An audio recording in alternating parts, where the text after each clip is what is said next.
ngiyagolela ngithi ikhaya leli. Uyabona? Ikhaya leli. Ikhaya leli abantu abadala indlu ke leyo kupenza leyana indlu yokupenza leya. Uyabona? Bese kuzothi mina ngithi ngothisha omkhulu. Ufundile futhi ngane yami one masters by the way. Uyabona? Njoba nawe nani ne honors ne. Bathi ngane yami uyabona la uzoba isibaya seinkomo le ndawana. Ihoko leli inkukhu.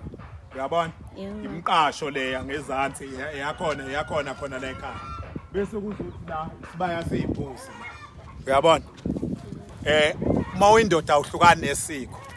Uyabona? Ungakholwa la ukholwa khona wenze yonke into kodwa never deviate from your culture. Yabo? Never digress from your culture. Go straight to our culture, everything. People will end up saying uthwele. Yabo kanti hayi awuthwele. Babondona.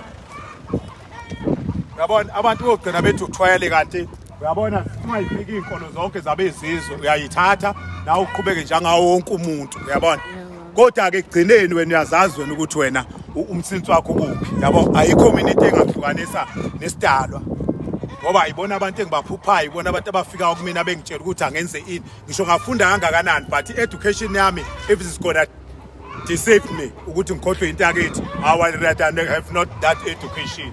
I'd rather take that education and regard it as a garbage. If that education will digress, will make me to digress from a culture. So ke ngane yami ke lokhu kusuke ngokho lokhu ukutsaka lokhu ukuthi uNkulunkulu sekubusisile yabona awusuke uyabona kahle ukuthwala ukuthi uye esikoleni bese uba open minded yabona ukuthwala nje kwamanje go to school and be open minded ukuthi whatever skill you get esikoleni you will use them accordingly.